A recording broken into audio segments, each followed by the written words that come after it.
Thanks for having me here. I'm been excited to share and learn from this experience of talking to people. Thanks, Santosh. It's great to have you today and hope we all learn from your rich experience. So, guys, today we have with us Santosh Navlani. He's a Chief Operating Officer at ETMoney, one of India's largest wealth tech apps, which offers no commission direct mutual funds, NPS, FDs, term and life insurance, and also an investment advisory service that goes by the name of ET Money Genius. So prior to ETMoney, Santosh was senior VP digital business at DSP BlackRock Mutual Fund, where he had developed one of India's largest digital platforms for agents as well as investors alike. So prior to joining DSP BlackRock, Santosh had co-founded moneysights, which was later acquired by Times Internet and now has become ETMoney.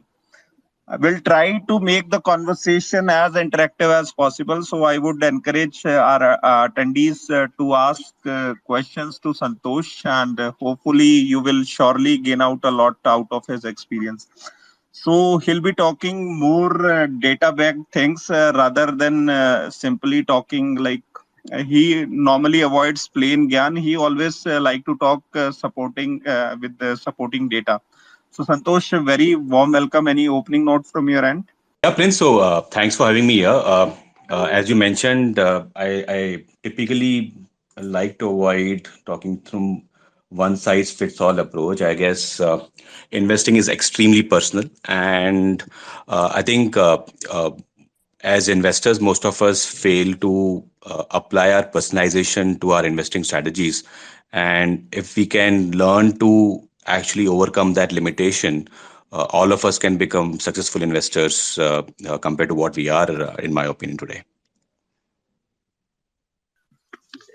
So, apart from the introduction, Santosh, tell us more about yourself and how it began for you, and like what all career prospect you thought initially, and is it in line with where you are working today? So I guess my entry into uh, uh, financial services, which is called fintech, when we you start doing things digitally, started way back in 2009. And I would actually say it was pretty accidental there. Like your Twitter handle goes with the name accidental investor. My entry into this was pretty accidental in nature.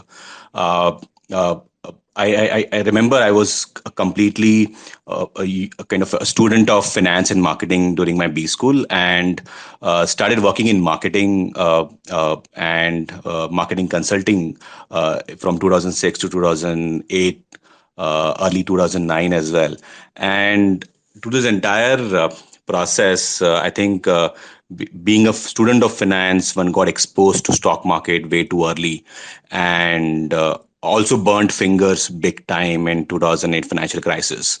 I think when I burned my fingers, me and my co-founder from moneysights, Mukesh, who's right now founder and CEO of ETMoney, actually both of us suffered similar fate when it came to investing, and we became pretty obsessed about fixing that.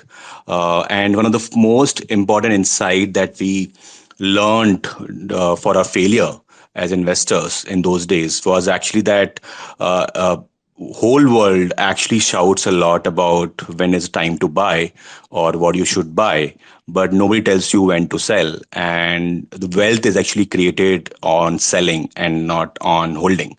And that guided us into this journey of solving this problem.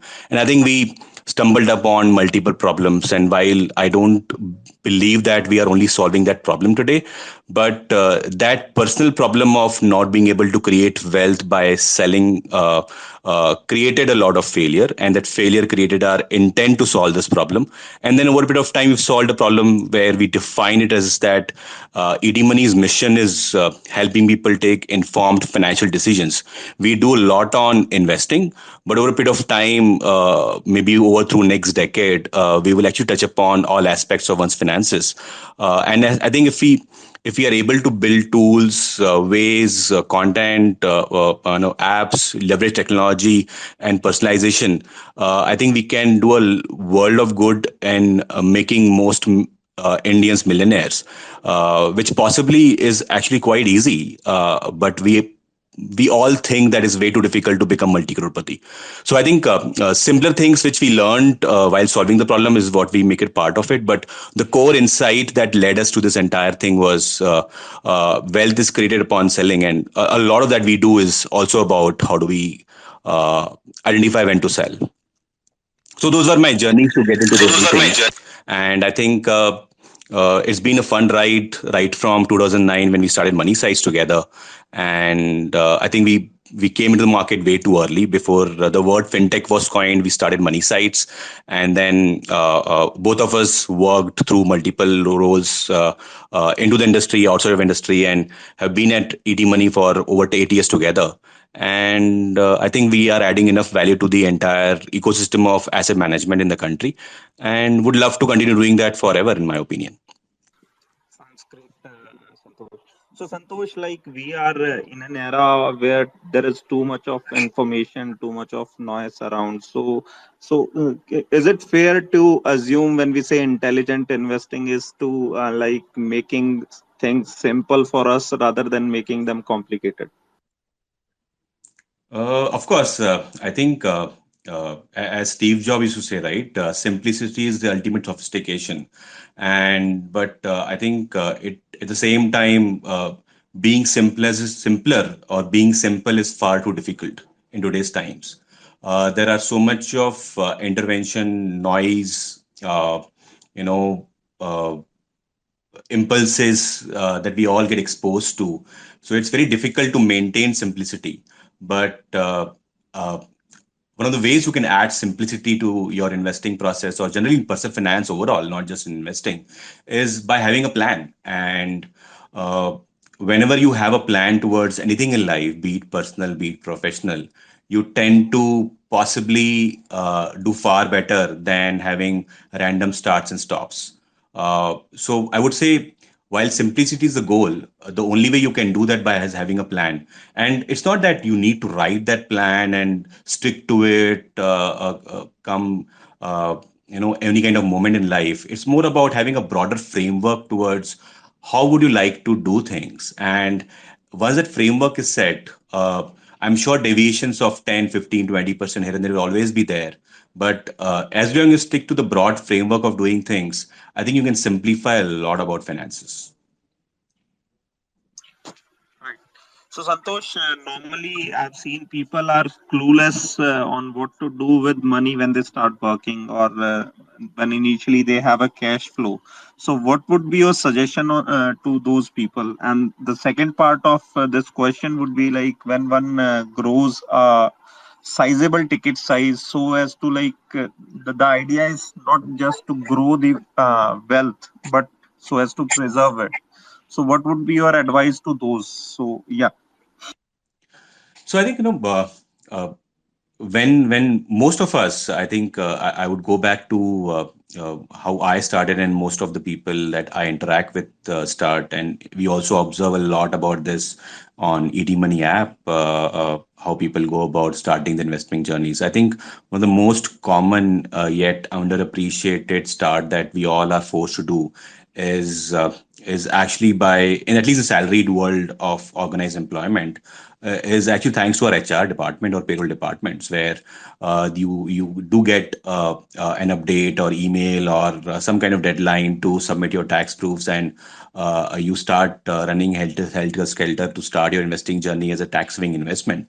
I think that continues to be like possibly the a common denominator which defines almost one third of India's investment behavior. As a start, most people actually end up starting with some kind of insurance policy which might get sold to you as investment, or for that matter, actually buying an ELSS fund, or maybe starting your PPF account if you've not started yet, before you start working, or your family has not started one for yourself. So most people start with tax, and I think I would continue to believe that uh, one great thing to do is actually start journey by maximizing your tax saving and do that. Uh, uh, Post that, it becomes a simple scenario that do you have anything left when you start your journey, or you how you start building your savings by actually approaching in a way that you need to set a target for yourself that at least save some 10, 15, 20% of monthly income and start channelizing that towards productive assets. And most of the time, it becomes an SIP for people. And I think SIPs become a culture in the country today where close to 14,000 crore worth of money comes in stock markets only via mutual fund SIPs. I'm not even counting how much money comes via insurance and NPS. That money is actually serious, and most people end up starting an SIP. The moment you go, one issue which probably most people get stopped at, or rather are not able to overcome, is that everybody wants to search for a best fund. Everybody actually, I think there is always a saying, right? Don't make a perfect the enemy of good. And I think we are always in search for the best fund or a perfect fund or a perfect stock or a perfect investment opportunity. And in that search or hunt for perfection, we delay our investments a lot. And that procrastination leads us to making wrong choices at some point of time, or may not be making any choice at all. So I would actually say that the aspect you talked about, which was simplicity, if you can add that to it, that start post tax savings is one of the best thing to start on. And if you are somebody who's actually in that zone where you want to hunt for the best fund, uh, look, it's important to understand that there is nothing called best fund or a best stock. If you look at data, enough has been said, and we can talk through during this session and understand how I say that. Over a period of time, most people will earn average returns. When I say average, it can be 12, it can be 13, it can be 14. But most of our effort goes towards hunting for 20, hunting for 25, or hunting for 15. And that hunt, if we stop and start with a basic, simple principle that let me invest in the Indian economy and participate in that growth, which is going to be a nominal GDP growth of 14, 15, 13%. So real GDP growth will be 6, 7, 8%, depending on how we look at data or which time we look at. And there's inflation on top of it. So Indian economy continues to grow at nominal GDP of 12, 13, 14%. And ultimately, most investors are going to get that kind of return from stock market. And if you accept that as a truth, life becomes very simple. And one of the best ways to participate in that story is start an SIP in an index fund. And I think 99% of investors can do far better by just sticking to an index fund, which can be as simple as Nifty 50 index fund. But we don't do it. And I would actually go and recommend that one of the first start you should do is actually maximize tax saving, start an ESS fund, go to an SIP and start an index fund. 90% of your investing problems are solved. And if you still have left, we can discuss a lot more. But most people don't do it and hunt for the best fund. And that hunt for best fund never stops. You keep changing your funds every 2, 3 years, and you actually complicate investing more than it should be. Right, Santosh. So, Santosh, do you believe the aspects of budgeting, saving, and investing make a person more disciplined, and they can achieve better result by streamlining these? Yeah, so I think that becomes something which we all expect ourselves to do, but rarely people do. It's always good to have thumb rule that I would spend so much, say 50% of my income on basic needs, rent, EMIs, food, clothing, shelter, what do you want to call it. Maybe about another 15, 20, 30%, depending on my lifestyle, onto things which I desire and I should have. To make me feel good about the money I earn. And if you don't do that, then there is no happiness in life. So I think, Santosh, sorry to interrupt in between. I'm getting too many comments that they are unable to hear your voice. So maybe we can do one thing. You try dropping once and try to join again. And if that persists, we'll start the spaces again because whatever we are speaking is not going to them. Many people are dropping. okay, let me just leave again and try again. Right. So, guys, Santosh will be joining again. I would request each one of you to confirm whether he is audible after joining again. Sairam, were you able to listen to Santosh? No, actually, it's stopping automatically after a half minute. So I think it is happening for all. Can you check from your end as a host? Wait, Sairam, we got Santosh again. So, Santosh, please try speaking so that the listeners can confirm. Yeah, am I audible now? Yeah, to me, like you are audible since beginning, but again, people were complaining. Okay, Kishore is saying yes. So, guys, I would request Santosh, you can continue with that. Meanwhile, I'll check the comments, and if that persists again, I'll stop you in between. Sure, sure. I think you had a question. I just lost my train of thought on that side on budgeting. Yeah. Am I right? Yeah, Yeah. so basically, my question was like, do you feel like the aspects of budgeting, saving, and then investing makes a person more disciplined and they can tie up their goals with that and achieve that holistically? Yeah, yeah. So I was saying that to enjoy life, one can always have the aspect of having a broad framework of budgeting, saving, and investing. Without being too prescriptive, I think everybody would probably realize over a period of time that what is it that one actually is spending or wasting a lot of money on. And I think more of a conscious call starts to creep in at some point of time that you need to cut down your spending. And I think if we leave it to that, the fact is a simple broad framework can become that you end up spending close to 30-50% of your income on basic necessities of food, clothing, and shelter. Take care of your needs in life, and set a limit or try to control your urges and still maximize your life that you want to by spending some of the money there, which can be again 15, 20, 30%. I think we broadly, many people can remain with at least 20, 25, 30% of your monthly savings, which can actually get channelized as investments. And if you do that over a period of time, it can be converted into a habit. So if you say let me do SIP as an habit, then to sustain that habit, the best way is to basically first pay for SIP and then spend. So most people would be far better off in life when they set a rule that the moment your salary hits, the next day is my SIP. Or maybe 1 or 2 days later my SIP, so that I can actually ensure that my money is having sufficient balance to process for that SIP.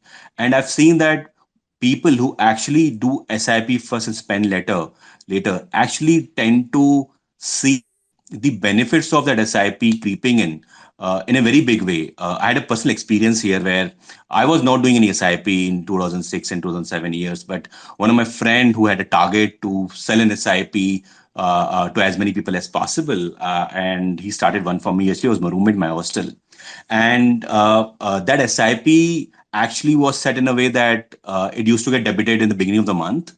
And when I did a startup in 2009, when I looked up that money, the money was sizable in those days. I think I got somewhere around 50K into my account when I redeemed that money, and I felt that money was something I completely forgot about. It is today's times when most people actually end up tracking their portfolio way too often.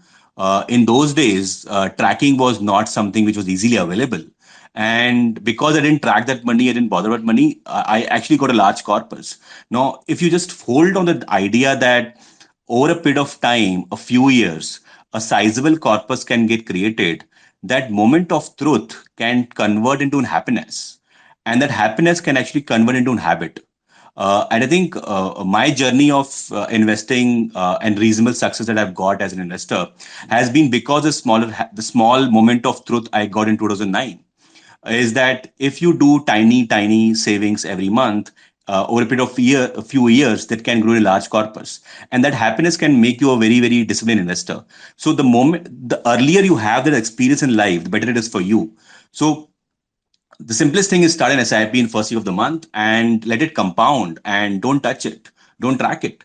And if you are able to see some success, you will automatically go and top up that SIP with more money.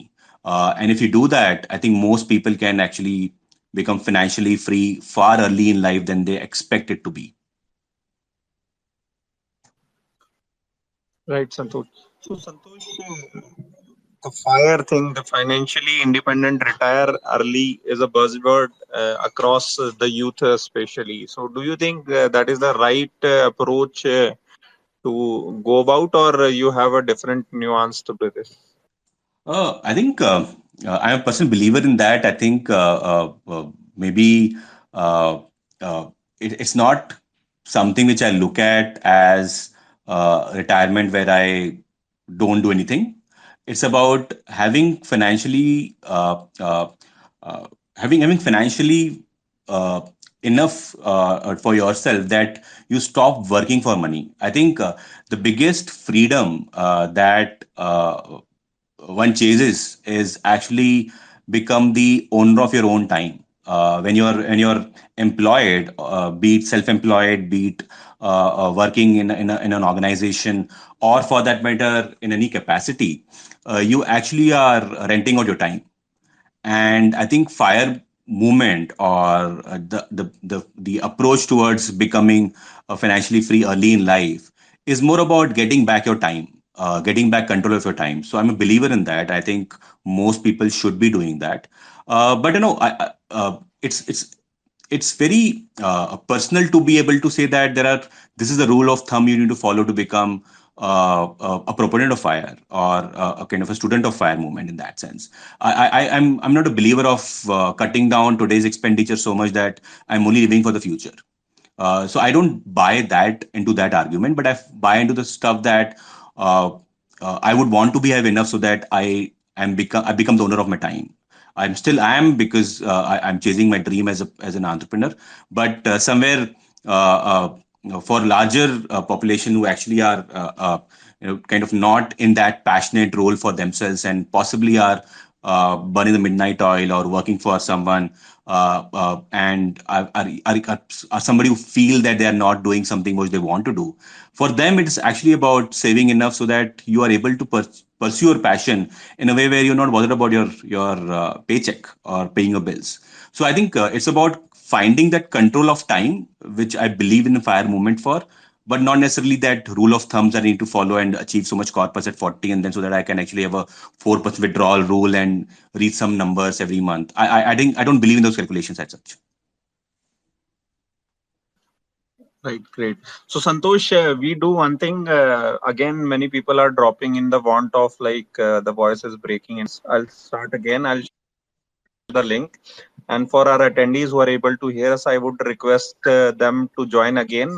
You can check the link at my handle. So, I'll be starting in a minute or so. Santosh, I'll share you the link again. Okay. Okay. Meanwhile, I would request you guys to share the link so that those who missed listening to the. So Santosh, we all hear like mutual fund sahi hai, and we all should do SIP, right? But often I have seen people, they are clueless how they should start investing in say mutual funds. So yeah. Yeah, I think we spoke towards the beginning of the space. I hope people were able to hear. It's like, a lot of time people end up delaying, postponing, forgetting in the process, in hunt for the best fund, or the perfect fund that can give the multi-bagger return that everybody desires. And uh, most people will end up getting return from the market, which is near about to the growth of the country's GDP. It is it is not a coincidence that when we look at Nifty's return over long period of time, or even rolling returns for reasonable amount of periods, you would actually notice that the returns vary from 11 to 14%. Uh, of course, the 3% delta over long period of time of 2 decades can act can actually create a lot of difference in corpus. But if I leave that aside, the fact is most people are going to get returns which are going to be average of 11 to 14. And if we accept that, then starting investments become far too easy. And Instead of hunting for the best fund, starting an SIP, at least an index fund, is one of the best things that people can do for themselves. And hunting for best fund doesn't guarantee outcome, simply because when you're hunting for best fund, most of the times you would actually be looking in a rear view mirror and picking up yesterday's winner. So in 2022 beginning, if somebody looked at the charts and said that let me start an SIP, chances are very high that you would have started SIP in small cap funds. Most people would have started SIP in small cap funds. And if kind of they looked at the returns in 2022 and they would have noticed negative return on their SIP, because most small cap funds actually suffered. Similarly, if you looked at returns in 2020 kind of end or towards that period, you would have seen possibly international fund like a Nasdaq or gold would have given you the best return for that year. But unfortunately, what happened in 2021 was something different. So the chase that people end up doing for finding the best fund for themselves is actually the biggest distraction or destruction that happens in their wealth, because no fund remains on top, and ultimately everybody reverts to the mean over a long period of time. And if you accept that, then starting investment becomes easy. And then when you say mutual fund sahi hai but kaun sa sahi hai, becomes a question which is invalid. I actually believe that most people should be starting SIP in a passive fund and probably stick to it for a long period of time. And if a passive fund is not something which their first choice, then go for balanced advantage funds, which actually are one of the best ways to invest in markets, in my opinion, in India, simply because most balanced advantage funds actually operate on a simple principle, which most investors are kind of find it difficult to operate from. Wealth gets created when you buy low and sell high. And most balance advantage funds actually practice this in a way that they are able to practice this for investors and create wealth. So if you look at long-term returns of most balance advantage funds, you would see they're very, very near to Nifty returns. And if you look at most people's returns from mutual funds, most people will be actually underperforming Nifty by a wide margin. Instead of underperforming by buying actively managed funds which disappoint you, you can do far better by investing in Nifty or investing in balance advantage funds, is what my standard answer to most people is when they ask me, how do I really start my investing? Because I'm struggling to find the best fund. Right, sir. So, Santosh, different people have different investing horizon, right? Some people believe that they can, they have some short-term goals, and some people like have money which can be like invested for, say, a long period of time. So, what would be your suggestion on that? Like, what kind of mutual fund these people who are thinking of long-term and the short-term can, invest? Sorry, no, Prince, I didn't understand the entire question. Can you come again, please? So I'm asking, what is your suggestion for investors who want to invest in mutual funds for long term and short term? Because different investors have different time horizon as far as their investments are concerned. Sure, sure. So I think the simple rule of thumb can be looking at the past data and learning from it. How do we plan those investments? So if you look at, we recently released a thread on ETMoney's Twitter handle, where we actually said that what is long term as per when you want to really invest in stock market. And one of the ways that we can measure that is look at Nifty's performance over different periods of time, and we look at rolling returns data, if most people understand. So rolling returns basically is something that if I most people want to invest for say 5, 7, 10 years, and most people would actually having data access to data for last 5, 7, 10 years returns. But that's not the right way to look at returns and plan your investment. The right way is what are the possibilities that I invested in 2003 for 5 years and withdraw my investment in 2008. What are the possible returns? What were the returns for those 5 year period? And look at various 5 year periods like this, and then find and estimate that what is an average return that people get in a 5 year period if there are thousands of 5 year periods possible. and we looked at 24-year history of Nifty and drew some conclusions. One data insight came in that if you have a 7-year horizon, which for your investing in a Nifty fund, a Nifty index fund, then chances are very high that like there's 80% chance that you will actually beat 10% return benchmark, and there is a possibility of even 44% times that people have earned between 12 to 15% return. So if that gives you any inkling of what is long term, then possibly 7 years is a long term period and not less than that. Because if you're investing for long term, the least thing that you would want is that did I beat fixed income return or a fixed deposit return by a wide margin? And I think if your fixed income return or a fixed deposit return is 7% today, then I would at least want to have 50% possibility of beating that, like 50, beat that by 50%. So 7% becomes 10.5. So I think if you want to have 10% return with an 80% probability, then you need to have a 7-year horizon. And if that becomes a long term, then I would say that you should not be investing in markets for less than 7-year period. Uh, uh, but people have different horizons, like people have short term and mid term as well. So the moment you look at data about hybrid funds, that somewhere settles around 5 years, because the asset allocation there, where the hybrid funds actually mix between equity and debt, like a balanced advantage fund that pretty well by buying low, selling high. There is a balanced fund or a hybrid fund category of equities where the fund manager actually takes equity exposure of 65 to 80%, rest being in debt. If you look at 5-year rolling returns data for those things, that tends to be something that you are having a high probability of again 80% to get 10% or more. Then you should go for, then if you have a 5 horizon, don't go for full equity. Go for something where you're not exposed to equity for 100% of your portfolio and have some amount of debt, can be 20%, 30%, depending on one's risk appetite. And one is, if one is looking for shortened period than that, like 3 years, I would actually say don't have equity exposure unless you can actually control that to a bare minimum. So there are funds like equity savings fund, conservative hybrid funds, which do a good job in mutual funds for those kind of periods for people. If I were to look at only mutual funds as a category for say 3, 5, 7, I would say go for equity, a full equity when you have 7 years plus. Go for hybrid funds when you're 5 years or more. And if you have 3 years or less, stick to fixed deposits or a debt mutual fund. But if you have 3 to 5, go for something like equity savings fund, conservative hybrid funds as a category.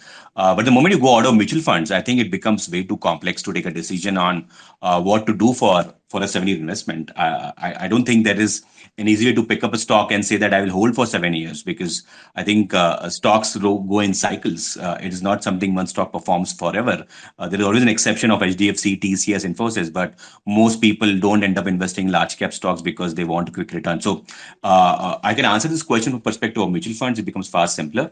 But if you go out of mutual funds, it becomes a quite complex exercise for people to really plan their investments. Right. So, Sairam, you can unmute and ask your question. No, actually, same problem again, getting the voice problem. So just now we faced it, right. So getting again, Is it? yeah. I don't know what's happening, Santosh. You are very clear and audible to me, not breaking even once. So, Anil, you have any question, or you are also like on the voice thing? Anil, you can unmute. Prince, I observe like so when you like accept my request for speaking, so then after that I'm able to hear you so without like breaking. So, Santosh, I guess this since the session is Anil, you were saying something? Same problem I'm also facing. I'm Very, surprised that very uh, Santosh. Prince and you Shall can hear I each other dropping? well, I'm but not able yeah. to listen. Shall I dropping once again, or shall we continue with the recording as like? What do you say? I'm perfectly fine, Prince. But I think at least I'm able to hear you completely, and maybe you are also able to hear completely. But I'm not sure why a couple of people are facing problem. I'm happy to kind of kind of leave and join again if that helps.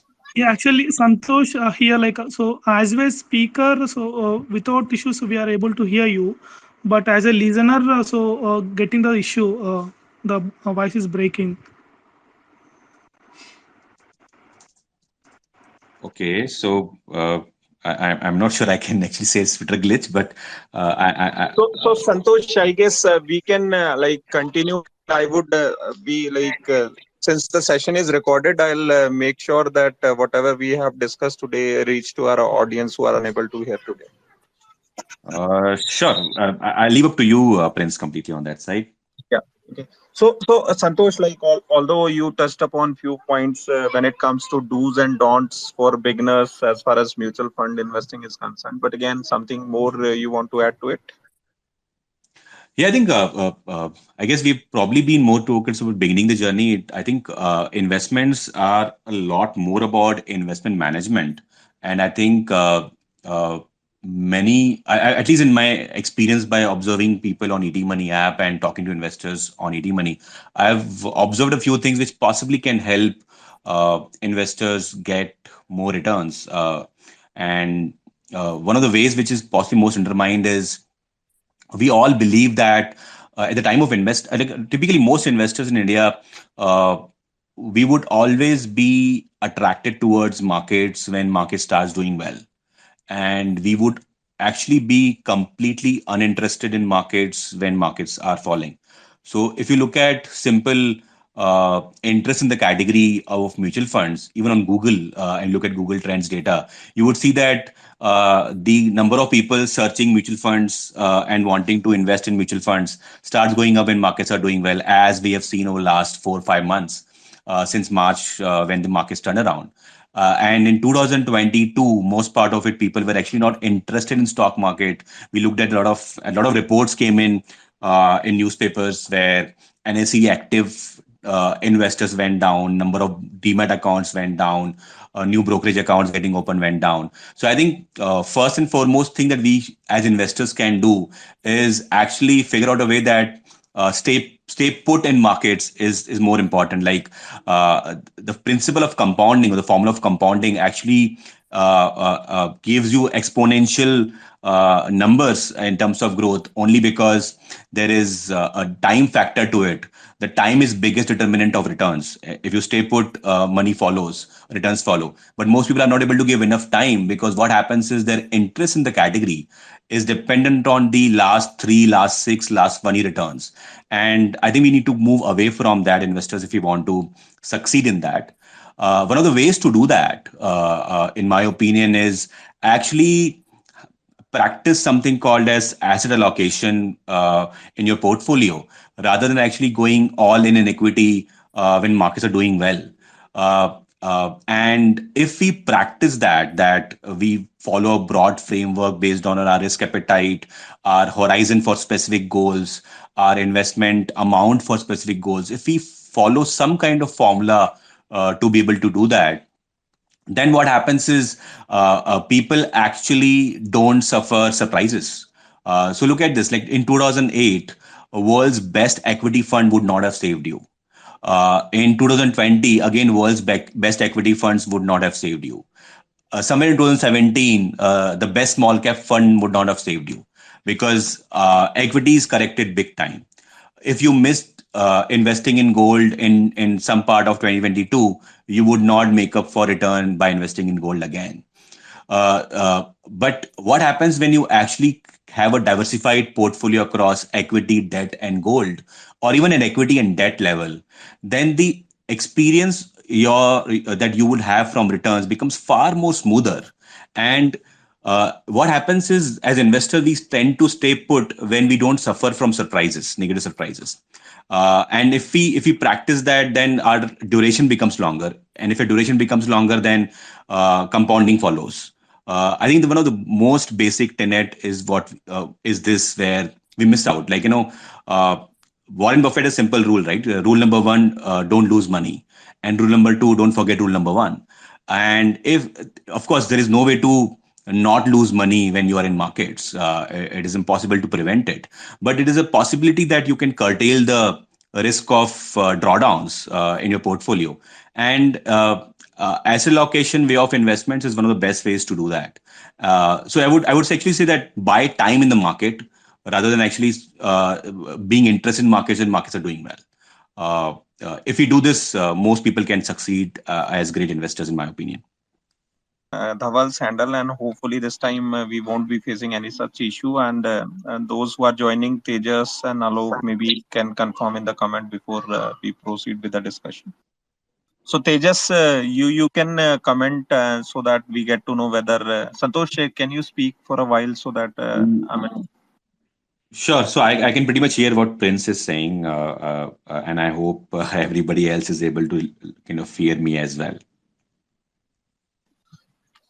so great. So Santosh, people will keep on joining meanwhile, and we are recording again. So see, I mean, a very what we say, the investing community is like divided on this opinion how they should means ideally they are attracted towards direct investing rather than passive investing, right? So what would be the ideal approach if somebody wants to go into direct investing, and parallelly, obviously, as you rightly suggested, the both should go hand in hand, but what would be the ideal way to go about it? So I think it all depends on the investor. It's very personal, in my opinion, Prince. Direct investing, when we talk about take a direct route to stock market, depends a lot on one's ability and interest both together to be able to find great investment ideas and have a framework about how to go about buying over a period of time, and be able to also kind of have a framework to be able to exit or have a framework for exiting a stock and booking profit. If one is able to do that across not just next few years when people think it's possible, but over a period of say 10, 15, 20 years, or a most majority part of investing life, if it suits you, great. Uh, but in my opinion, it's one of the things that I've observed over a kind of long period of time when it comes to direct investing. As I was speaking, is most retail investors, like people who actually have day jobs, kind of have other interest areas in their lives beyond work, which is not actually investing but something else, tend to actually get interested a lot more in stocks based on recent market returns or general buoyancy in the stock market. And uh, uh, and most people actually don't do enough research. They actually invest on hearsay or tips that they may get from their friends, family, neighborhood. And if you do that, then that's where the things have been such that people have not got greatest experience on their investments. And if most people go and look about their annualized returns on the stock portfolio over a long period of time, I would be surprised that they are beating Nifty. But if they are able to beat Nifty, then I think they have all the capability and kind of interest that guides them to remain a direct investor for life. But if it doesn't suit you, that you can actually research a company, have a broad framework how to buy, when to buy, what is the right price to enter. There is enough margin of safety built in the price that you're buying. There is a kind of understanding that you have that there is exuberance building up in the stock right now. I can take some profits off. If you don't have that framework, then I think majority of the people will do better in passive investing via mutual funds, simply because there is an experienced fund manager who's actually doing exactly that you intended to do on your own, and maybe the far cheaper cost than what you can do for your own. Uh, the expense ratios or management fees that Indian mutual fund companies charge, be it on active or the passive funds, be it in the regular plans or direct plans, is so low that it becomes a very a simpler decision to make, that let me go through a professional or a passive index fund than doing this all hard work on my own and discovering whether I can succeed in that or not. Sure. I mean, We know behavior in the market is a very important thing. So, what do you think? What role does it play, and what kind of person you are when it comes to investing? Are you aggressive or passive? I have undergone a lot of changes right from 2006 when I started my first SIP and how I go about doing it today. And I think a lot of those learnings actually we build uh, into the product construct at ETMoney and what we offer on ETMoney through various services. So I think like everybody else, I used to be somebody who used to go and hunt for the best performing fund or a fund which possibly would remain as a best performing fund in the future. And I've done enough of active investing in mutual funds in my life. And in those days, while in the initial days, I used to be like more aggressive equity only investor and never did any kind of debt investment at that point of time. I learned during global financial crisis that one needs to have the asset allocation in place and have some amount of debt, gold, depending on market situation or person situation into the portfolio. Also learned that my 3 year money or 4 year money should not be fully into stock market. I learned those things the hard way and have possibly become more of a moderate investor if I can classify myself like one. Uh, but I think my biggest learning has come when I had a sizable corpus and I repaid my home loan by that, most of it by 2017-18. I learned that actually wealth gets created a lot more when you actually sell. So I actually have more of an exit plan in my investment strategy now than actually having an investing plan. And the way I practice the exit plan is by actually having an asset allocation plan around it and a rebalancing frequency around it, which guides my periodic profit booking. And in my opinion, that serves extremely well because then I become independent of market vagaries and I don't let those control my investing theme at all. Like one example I can give on this, if that is relatable to people, is no investor easily would have invested like 40, 50, 30% of one's monthly savings into equity SIPs uh, from 2022 till March 2023. Simply because you always were hearing negative news all the time that the interest rates by Fed are not yet stopped. They'll continue going up and up. The interest rate in India will keep going and up and up. There is a Russian-Ukraine war, which is refusing to end, and a lot of other global factors which are going to take the economy down. Basically, having a safer a venue to invest your money is far better than actually investing in equity. And if most people fell prey to that theme, then they would not have invested only. But having an asset allocation plan at the back, having an investment plan at the back, would have freed you from that emotional roller coasters that will happen in the marketplace. And if you say that, come what may, I'm actually going to have 60%, 40% as a ratio maintained in my portfolio, irrespective of market noises, then not only would you have bought cheap, because if equity corrected by 10% or more, then your 60% would have fallen to 54 or less. And you would have been forced to move money from your fixed income or debt portion into equity.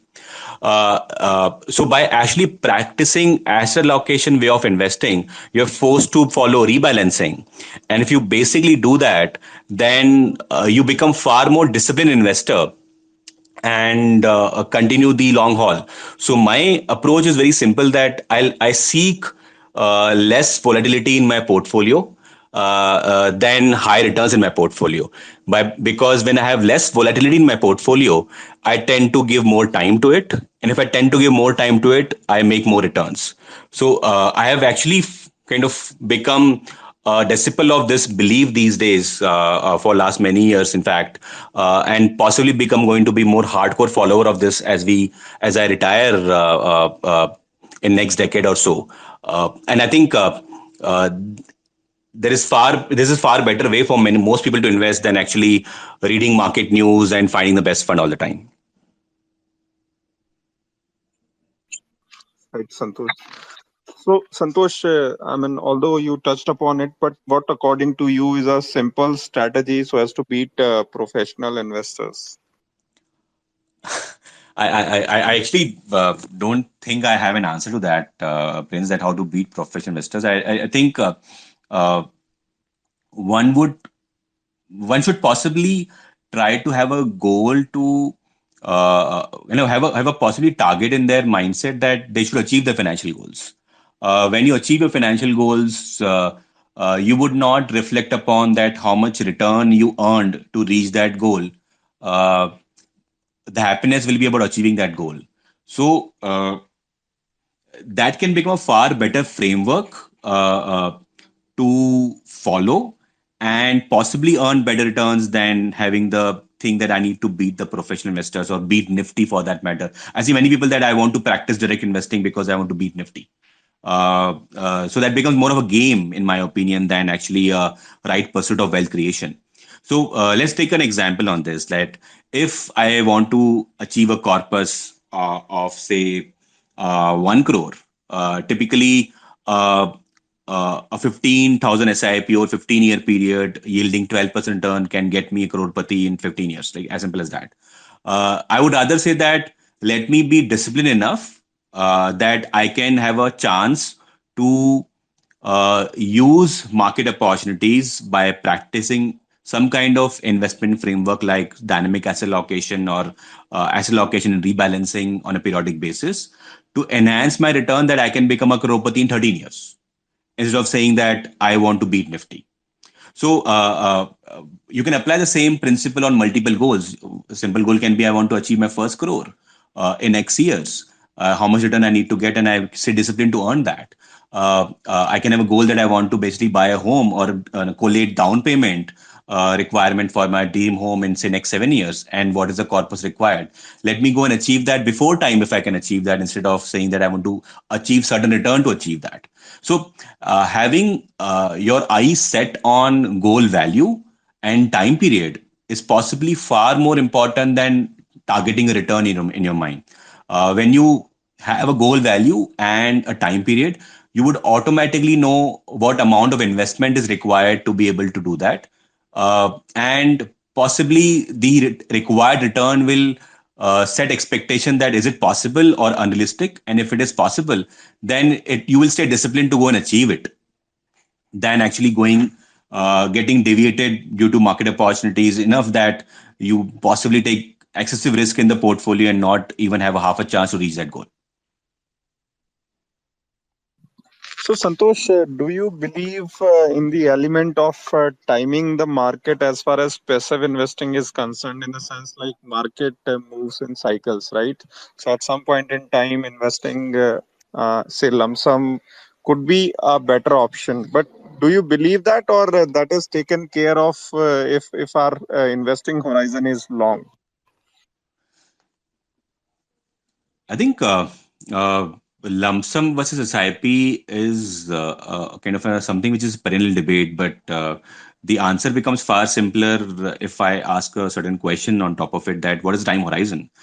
So if one's time horizon is 7 years or long, as we discussed during beginning of the session, that if you look at rolling returns data of Nifty over last 24 years of history, and take any 7 year rolling period, there is 80% chance that you will have 10% or more.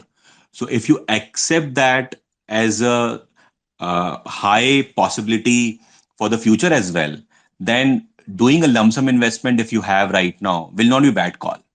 But the moment you say that no, market, I have a view that markets will go down, and hence I should not be investing in lump sum, then you actually kind of let some biases creep into your decision making system and may miss opportunity itself. So many people in late mid 2020s actually were in disbelief that the rally they were seeing.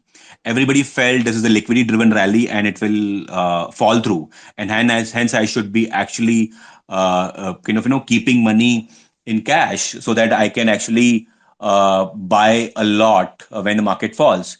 But none of those people actually had a opportunity to invest at all. over till October 2021.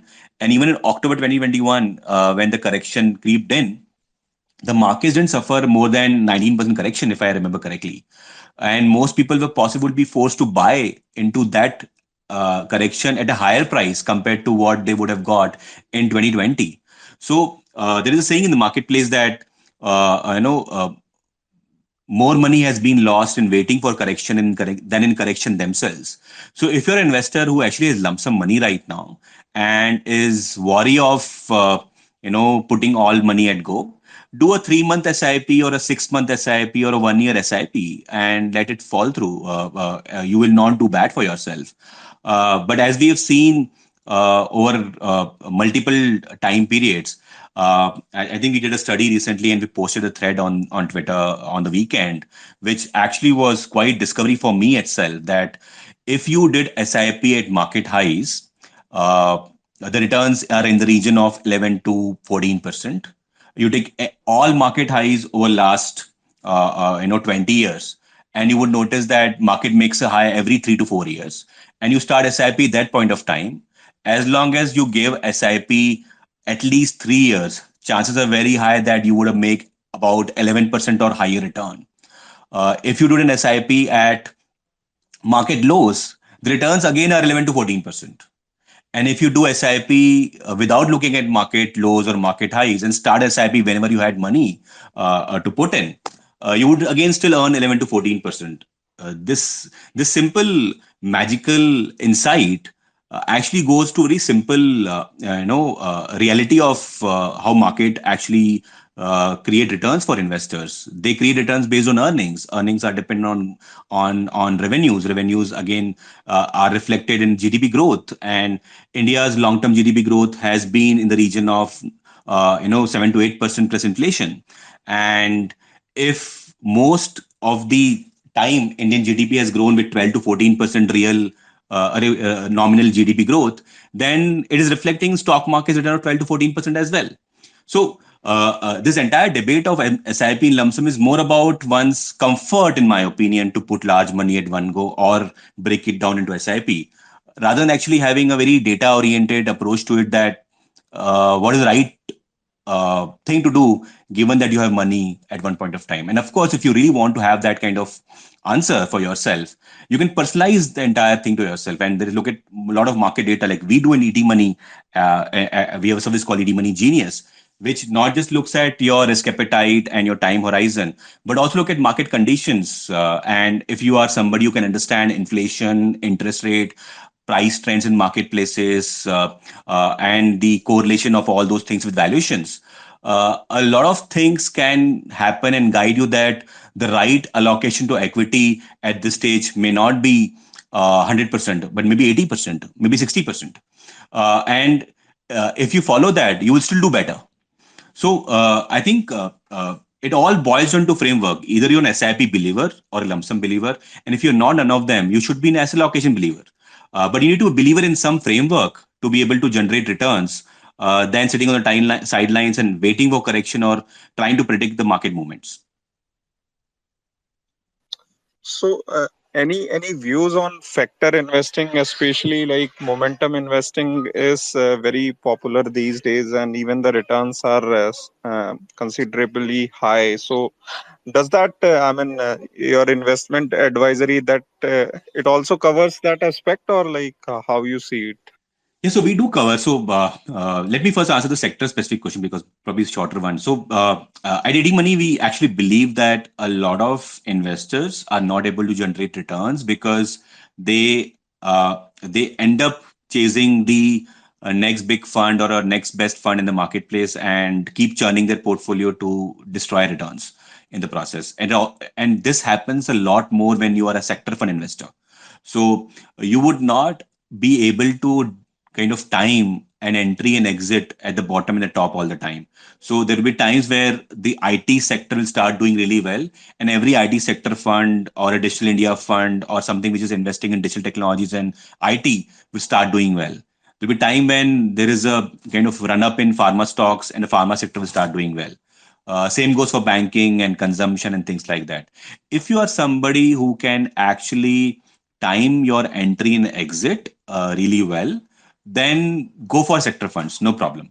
But if you're somebody who believes that sector funds actually will also return something like Nifty or any actively managed funds over a long period of SIP, then you may be up for disappointment.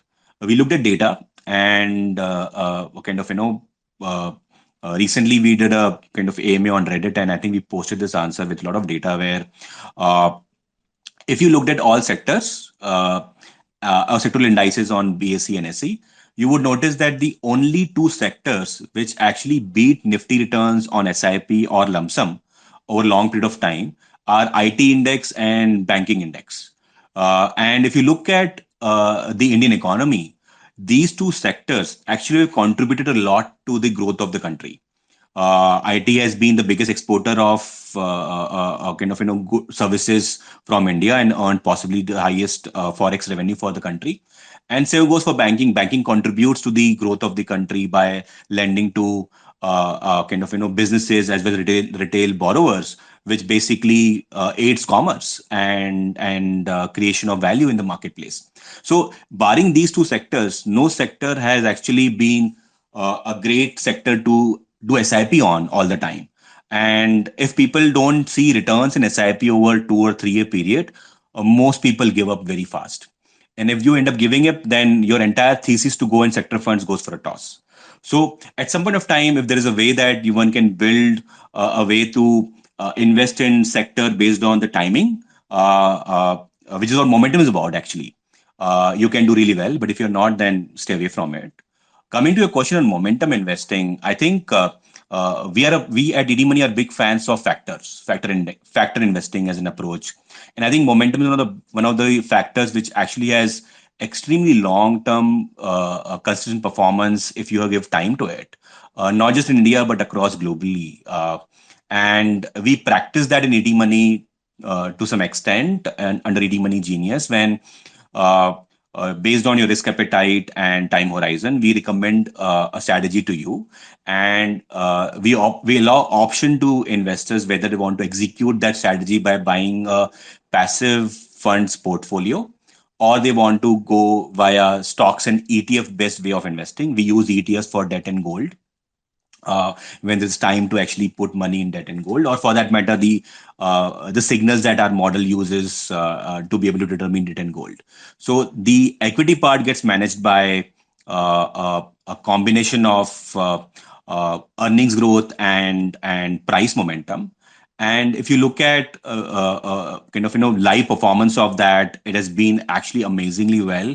Uh, Simply because it combines two things really well. One is momentum, and another is asset allocation. So you tend to be less invested in markets when markets are showing that they are expensive or fixed income is better investing opportunity at that point of time. So automatically equity allocation goes down. So even if momentum stocks tend to fall more, the downside protection of that strategy gives better. And on the same time, when the markets are doing well or they are more supportive, the equity allocation, if it goes higher, they tend to give you better returns. So I think momentum as a factor works really well. So does possibly a quality factor or a low volatility factor.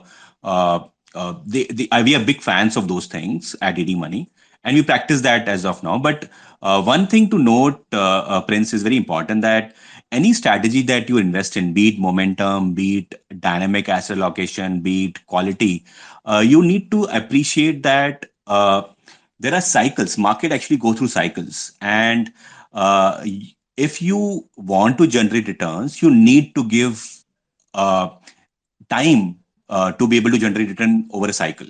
And as far as a full equity portfolio is concerned, it's rare that you will have greatest experiences, all positive, unless you have given a cycle time of at least 7 years. So if you give 7 years to your equity investments, you will do really well in Nifty. You will possibly do really well in momentum as well. You will possibly do extremely well in low volatility or a value factor as well. So I think giving time is more important in investing than hunting for the best strategy. Again, I keep repeating that like a broken record, but uh, uh, To answer your question in short, momentum is one of the better ways to find stocks, simply because you get rid of the human bias there altogether. You are actually buying things based on data, and it is rare that data disappoints over human beings, in my opinion. True that. So, Santosh, like when it comes to selling, right? So, when it goes to direct equity, even then it's a difficult task. But when we talk about mutual funds, so how should the approach be, in the sense like how one should? Is it purely goal based, or do you have some other strategy suggestion for that? So, I think goal is a very good anchor. So I think investing should be determined by purpose first, and purpose basically goal, Prince. Uh, as I mentioned, during one of the answers, that having a target return in mind, or actually going and beating the best fund manager or Nifty for that matter, uh, may not be the best way for 90% investors, because investors have day jobs and life to live. So, having that being the largest common denominator for most investors, uh, having a framework is more important. The framework is determined by some kind of inputs. So, input can be your risk appetite, time horizon, a purpose attached to the time horizon, and some kind of investing framework, that would you do SIP come what may every day, or are you somebody who seeks stability or less volatility from your investments to be able to give time.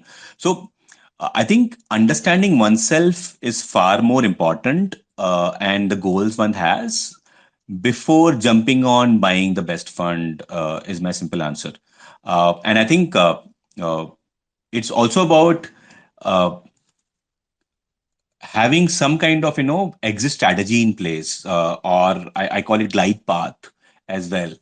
So when most people say that I have 7 year horizon, I will go full equity, and some few people may have that acumen and experience from past, or learning by reading or observing other people, that in my fifth year or sixth year I should actually cut down exposure to risk and go most of money into debt securities or fixed income or fixed deposit. uh, Even that sometimes actually can surprise you negatively, because markets will not know that the fifth year of your investment uh, is possibly just second last year of your investment as well, and it should not fall. Market will actually do what it wants to do. So it's very important that you practice how more of an exit slash risk management in your portfolio than having a target return or any other framework into picture.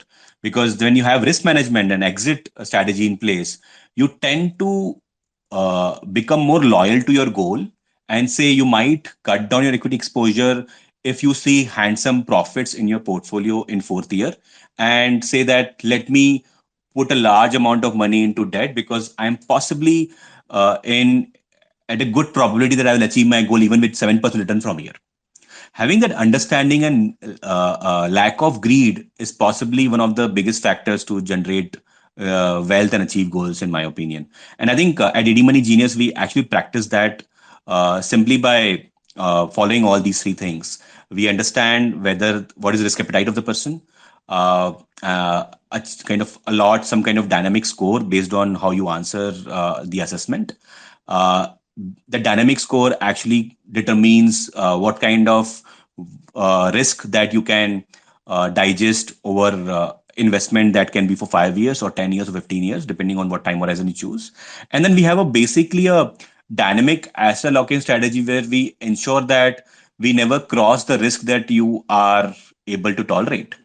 And if we follow these three things, what happens is there is a uh, experience of more stability in the portfolio. I would not say stable returns, more stability compared to markets in the portfolio.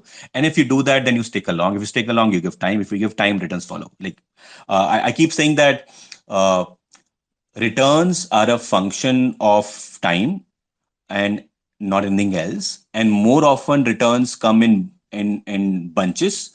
because of government reforms, liquidity, maybe what Fed will do in the US, or any external behavior which the fund manager or the investor will have no control on.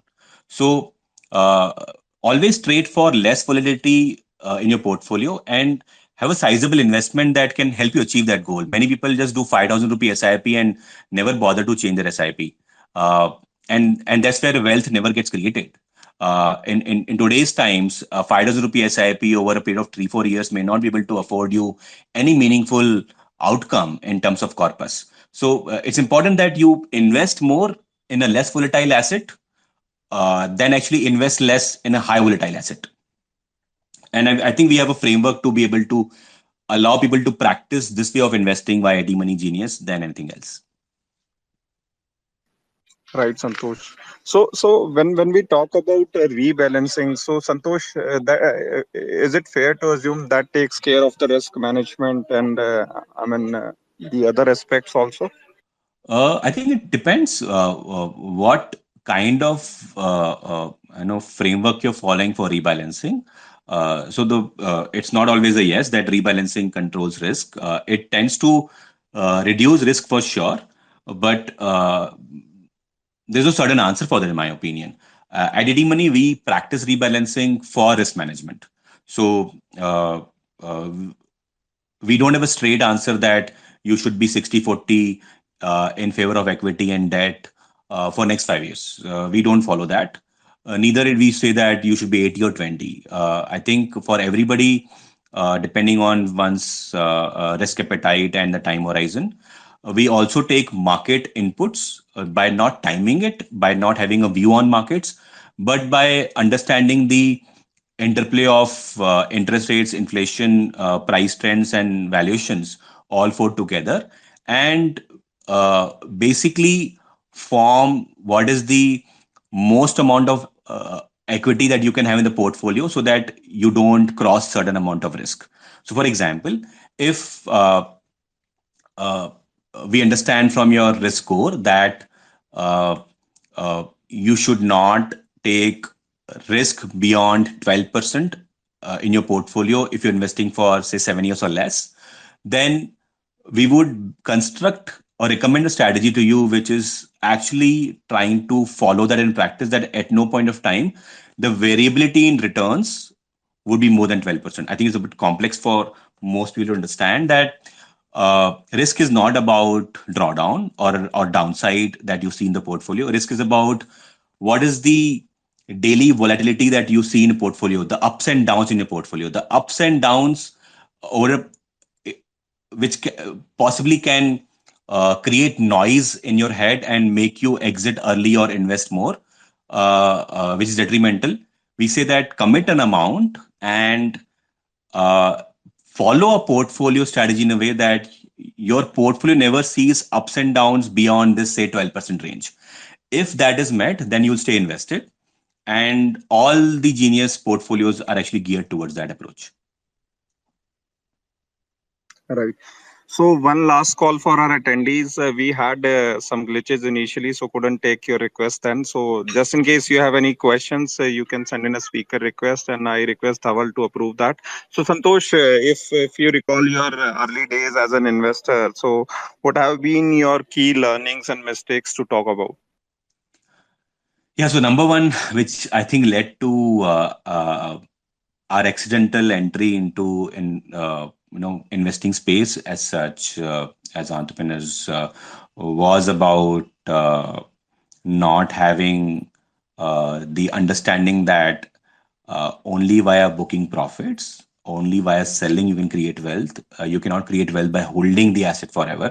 At some point of time, you need to sell. So the global financial crisis taught us to be able to have that as the biggest learning, that figure out a way to sell and have a framework for selling, because you cannot really sell by having a market timing factor into your decision making framework. So that's number one. Second, I learned that it is asset allocation which generates returns, and and not the best fund or the best stock over a long period of time. I think we discussed about this that in 2008, world's best equity fund would not saved you. And in 2020, again, world's best equity fund would not have saved you. Or for a matter, in February and March, the best stock would not have been of any help because most stocks suffered drawdowns. So I think it's important that you stay diversified in your investments so that no single price correction in an asset class like equity, debt, or gold can destroy your portfolio's stability and again your intent to stay invested. And third thing which I learned uh, only over last few years is that uh, it's important to compound and not necessarily what rate to compound. I think you can actually amass a large amount of wealth by just investing in PPF for 30 years and maybe earning just 7.5%, 7%, 8%, whatever that return may be in the future. The 8%, 7% over 30 years can compound your wealth, and you don't really need like 15% to become rich. So, and buying time is most important when you're investing. So if you buy time, you stay invested for longer. That's my third learning which came into picture. And the fourth thing which I learned again was that nobody got rich by putting a very small amount of money in a risky asset for a quick return. Most people got rich by putting sizable money into a reasonable amount of return asset, which is slightly stable and not highly volatile. Because when these three things happen, less volatility, time, and sizable investment, you become richer. So, simple thing like, a 15,000 rupee per month SIP, generating just 12% annualized return over a 15-year period can make you crorepati. I think the moment people actually understand that, a lot more people can become croropatis in India than what is today. So I think these are the primary four learnings that I had. Maybe there are many which I had in life, but I think these four define the investing success for most people and at least for me. Great. So few mistakes to talk about, Santosh. I've made many. The first one led to the entry into investing space, which was about sitting on profits, even if you are sitting on 100% gains in just 6 months or 7 months. Number one. And I think I made kind of two terrible mistakes in my investing journey. Uh, and both were basically a result of greed and overconfidence. And both of them happened somewhere around 2013-17 range. One of them was actually uh, I I figured out that there is a very good way to, and because I was in investing space, so I used to read, understand, kind of uh, have a view on markets as well at some point of time. Today, I don't like to have a view in markets at all. Uh, so somewhere in, don't remember the exact time, 12 or 13, I actually uh, uh, kind of figured out that everybody was clamoring on RBI that interest rates should be kind of cut down to propel the growth in the economy. And when interest rates go down, the bonds which trade in the market actually go up. The prices of them go up, and there are kind of funds which actually where there's actually target to play this cycle really well, where they generate returns by actually playing the interest rate cycles. They actually buy long-term bonds, which are highly correlated to the movement of interest rates than low duration bonds or short-term bonds. So dynamic bonds fund actually help you do that. So I actually kind of entered at the right time into dynamic bond funds. But because I got overconfident that this is a great way to generate returns, this is a great way to generate returns. I actually continued on to play on my greed, and a time came when suddenly uh, uh, uh, DV Subbarao, who used to be the RBI governor at some time in 2013 or what, because of the exchange rate fluctuations, uh, there was a sudden kind of increase of interest in the economy, and the bond prices corrected by a big margin in a few days. And I was sitting on a very handsome gains over a 2 year investment period, handsome gain over fixed deposit returns. And in those days, the indexation benefit on debt funds used to be for 1 year and above kind of tenures. Uh, but that one decision that RBI made impacted the NAVs of dynamic bond funds so badly that I lost all my excess returns over FDs. Though I didn't really lose any of my capital, but I lost all my excess returns, and that gave me learning, and that nobody can fight the central bankers. Nobody can predict the thinking that central bankers would have to protect the economy, and economy can be protected by multiple ways. There are exchange rate risks that RBI manages. There is inflation in the country that RBI manages. There is growth that RBI influences. So there's so many moving parts to the interest rates determination at RBI's end that you cannot really always be right on that side. So I stopped investing in dynamic bond funds forever, and learned that and studied that if you just actually stay invested in categories like short-term debt funds and corporate bond funds over a long period of time, like 3, 5, 7 years, you actually make better returns or same returns as dynamic bond funds, but far lesser volatility. So that was my one big learning, and I've never gone back to taking risk with debt after that. But again, I made one more mistake at some point of time where, in the absence of ED Money Genius, I used to be a big investor in balance advantage funds. At some point of time, the success of balance advantage way of investing also taught me that this is far lesser volatility based investments, and I can actually put a lot more of my money into this. At some point of time, I also put my debt allocation in some of the balance advantage funds, and I suffered somewhere in 2017-18 that the returns actually were less than debt funds. Though the investment was not large, I didn't regret by big margin as such. But I learned that the sheer approach of buying into an asset class which promises that I will buy low and sell high doesn't guarantee returns. Uh, what is important is, do I as an investor have appetite to buy low uh, when my investing horizon is just 6 months? So you cannot practice buy low, sell high, whatever cheap the market may be, just because it is given a big correction and you have 6 month horizon, because you would not know that the markets would come back up in 6 months or 6 years. Yeah, so I think I learned risk management uh, uh, a lot more by suffering from these two episodes in my life. And now I seek only one thing in my investment, which is personalization. That is the portfolio personalized to my goals, and my goals are determined by time horizon. And if they are, I would actually put money in that investment approach. Otherwise, I would not put money in that investment approach. Those were the basic two learnings, and then what lesson I took and what I do today in my life.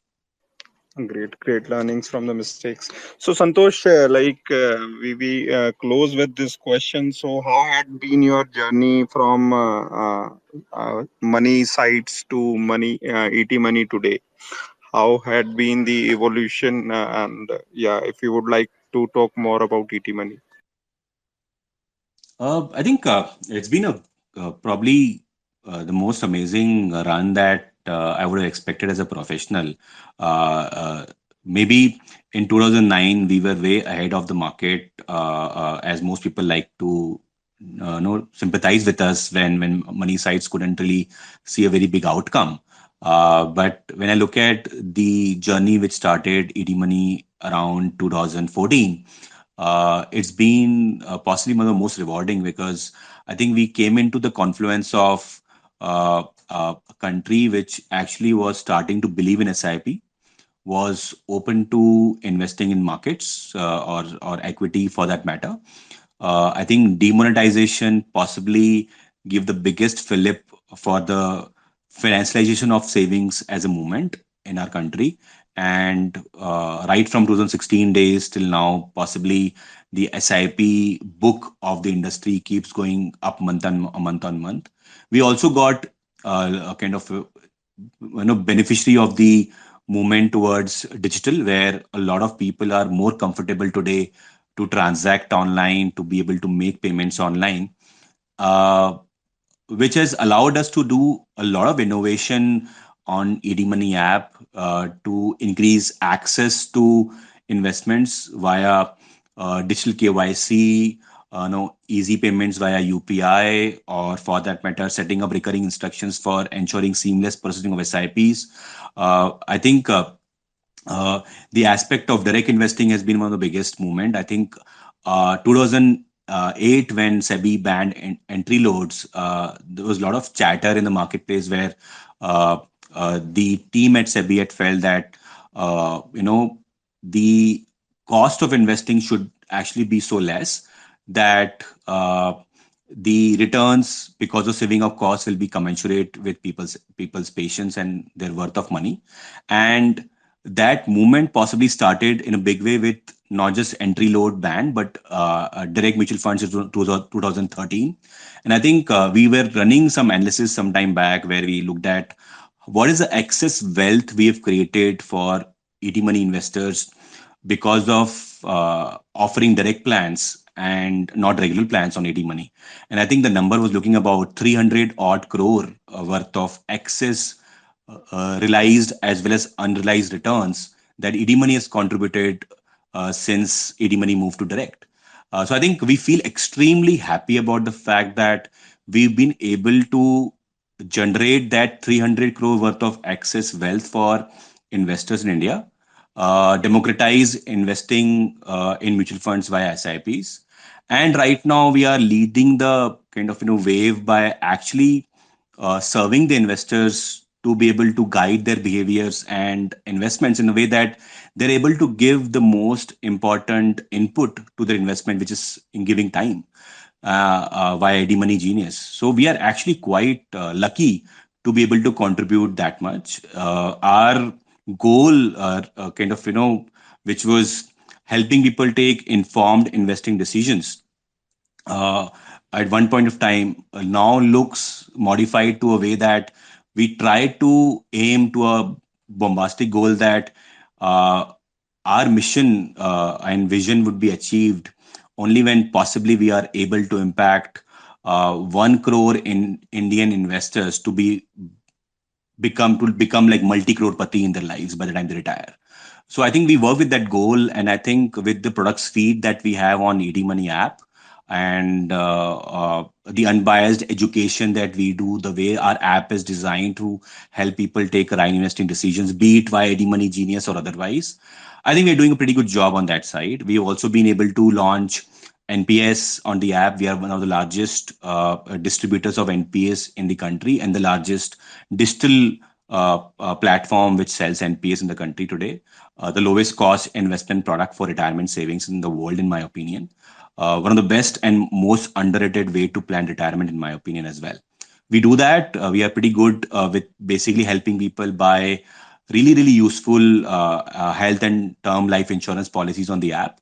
So I think we are not just helping people create wealth, but also provide solution in how do they withdraw from that wealth via NPS and also protect their wealth via term life insurance and health insurance. So we're pretty happy about what we are able to do for our investors, and I think we'll continue building that only better from here. Great, great. So we got one speaker. So Sairam, you can unmute and ask your question, please. Yeah, okay. Hi, Santosh. Actually, for my retirement plan, I'm already investing in PF and also in NPS, NPS Tier 1 corporate. Okay.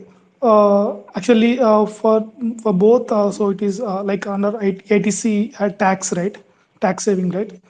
So Coming to tier two, so this is top of ATC, right? 50K. We can save the tax top of ATC with 50K, right? So can you suggest me is it right way? Is it right or wrong to invest in tier two? Sorry, just one correction that 50K that you're talking about over and above Section 80C is actually applicable for tier one only. It is not applicable for tier two. So if you invest in tier two, the investment doesn't qualify for tax exemption at all. Only tier one investments that you do in NPS, they qualify for tax exemption. Up to 2 lakh rupees can be done with Section 80C and 80CC D2, something like that it's called. I'm not able to recollect the exact section number. Uh, and when you do via your corporate, if your employer contributes, then it is 10, up to 10% of basic. The max limit in a year is 7.5 lakh rupees. So I think you can maximize your tax savings via beyond Section 80C by increasing contribution up to 10% of your basic through your employer for NPS, in my opinion, than anything else. I didn't understand the second part of your question, if there Yeah, actually, wasn't. yeah. So actually, as you said, like I'm already doing a corporate place a tier one corporate saving. It is under ATC 1.5 lakh. So this is the AT tier two ATCCD under two. So this is will give the tax saving top of ATC rate with 50K. Yes. Like, you can invest beyond your corporate's, your employer's contribution. You can choose to do entire 2 lakh rupees on your own as well to maximize your tax savings. That's correct. Yeah. So this is correct way, like a good thing, or that 50K we can invest in other investments like mutual fund or other things. So which one is so good thing? I think As there is no Sairam, if you since whatever we've spoken through the session, I did mention that investing is very personal. So I cannot say that it is better or not. There is no way to answer that question, but there can be parameters to be able to judge that decision, and you would know those parameters better. So you may be aware that when you invest in NPS, the money is locked till the age of 60, and after 60, there is minimum 40% that you have to convert into an annuity plan, and of course you can defer it till 70 or so, I guess, but you have to take that out only through annuity based way of withdrawal. And the 60% you can either withdraw as lump sum at any point of time beyond 60. You can defer it as long as you want till 75. But you also have an option to withdraw via SWP, which can be monthly, quarterly, annual. So the withdrawal from NPS is something which you need to keep in mind. That becomes lock-in. I personally believe that lock-in in one of the best ways to create wealth, because when money is locked in, you cannot do anything about it, whether the market falls or goes up. And the best part about NPS is that you can continue your compounding journey tax-free for 60% of corpus money that you accumulate till 75 years of age. No other investment gives you that advantage, in my opinion. But the price it asks for tax-free compounding till 75 years of age for 60% of corpus is that you have to lock in your money. So that is the biggest determinant, in my opinion. So if you can afford to lock in that money, maybe NPS is one of the better options for sure. I would not say ELSS is bad. It is 3-year lock-in. If you can practice that, you can invest in ELSS. Unfortunately, there is no passively managed ELSS in the country today. So if you're investing in ELSS fund, I think there was one which was launched by one of the mutual fund companies. I'm not able to recollect that. But that aside, if you can put money in ELSS for 3 years and keep that locked in forever, or keep investing in if you review performance and if there is a underperformance and you want to shift that to a better performing fund, but assume that wealth that you keep accumulating in that fund is locked into 60, maybe ELSS might give you better returns, simply because ELSS, by nature of being equity, has a higher possibility of generating returns when your horizon is as long as 15, 20, 30 years. One thing that you should keep in mind that whenever you withdraw money from equity funds of any kind, you undergo or you are liable to pay 10% long-term capital gains tax over and above 1 lakh rupees. So that 10% taxation, if you keep suffering from every few years, might disturb into a compounding effect that you can generate. So if your horizon to lock in your money till age of 60, then maybe the 50K you should put in NPS for sure. On the aspect of just relying on this 2 lakh rupees, if you're exercising that entirely and employer contribution, you need to figure out, is the money sufficient to give you the retirement corpus that you want by contributing this annual amount. So that is something which you would know yourself by understanding what corpus value you need and what is investment you're investing annually in NPS, which can generate that kind of corpus for yourself. Okay, okay, sure, Santosh. So now I got some clarity. Uh, okay, thank you. Thank you, Sairam, for your question. So, Santosh, sorry for the initial hiccups, but again, it was smooth thereafter, and I hope we did justice to your time. It was great interacting with you, and due to glitches, initially I had a couple of speakers, but again, we started again and we lost them. Nevertheless, the sessions are recorded, and those who missed initially can surely listen to the insights when we'll be uploading on YouTube and sharing the link with you. So thank you so much. I hope you like the session. Thanks a lot, Prince. Really appreciate the invitation to be on this Twitter space, and I'm hopeful that the listeners got some value out of it, and look forward to having more if and when there is an opportunity to do more in the future. Thanks a lot for having me here. Thanks, man. Surely look Santosh. forward to many more interactions. Thank you, everyone. Good night. Take care. Good night. Thank you.